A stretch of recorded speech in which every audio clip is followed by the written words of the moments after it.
Wow, learned to speak English. I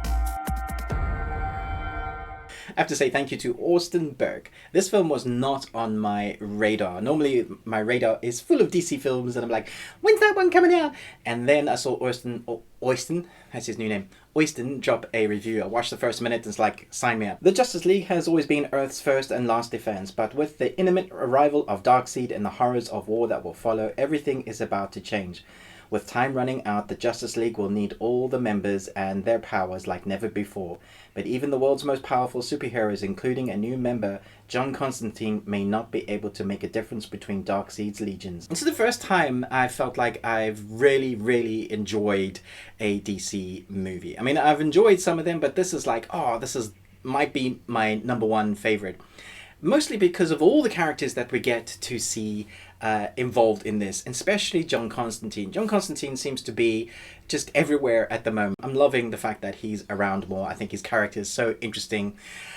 Yeah, so anyway, this is really dark, and I guess you can tell by the Justice League Dark Apokolips War.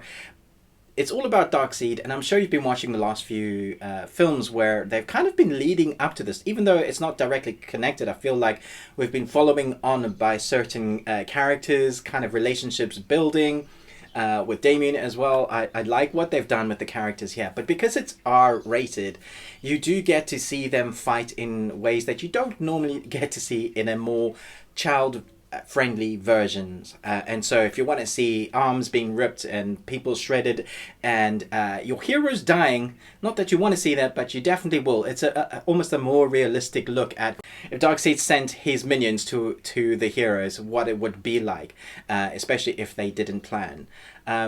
What I love about this is the interactions between the characters that you don't normally get to see. So you see Batman, John Constantine, Superman, the Titans, all interacting with each other, and it was so much fun to see all of those characters kind of involved with each other. I really enjoyed what the voice work as well. I thought they were all fantastic. It's such a great lineup. I can't even begin to start naming all of them, but yeah, the voice work in this is great. The animation itself is fantastic, especially comes to life when they're doing those action sequence moments, and there's a lot of action in this. It's kind of non-stop. There is some story building, but in between that, it's just kind of, okay, deal with the story as we give you more explosions. Yeah, a lot of fun. All I can say is once you get to the ending of this film, it's kind of going to blow your mind. You're like, that's a fight I never knew I wanted to happen. So unless it happens in the comics, which I haven't read, I did not know where this film was going to go.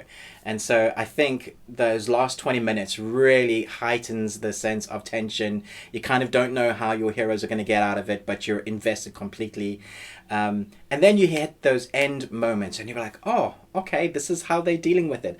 I do feel like the last couple of minutes are going to split fans. I think some will like it and some others will be like, really? Now what? It's that kind of ending. So be warned without spoilers.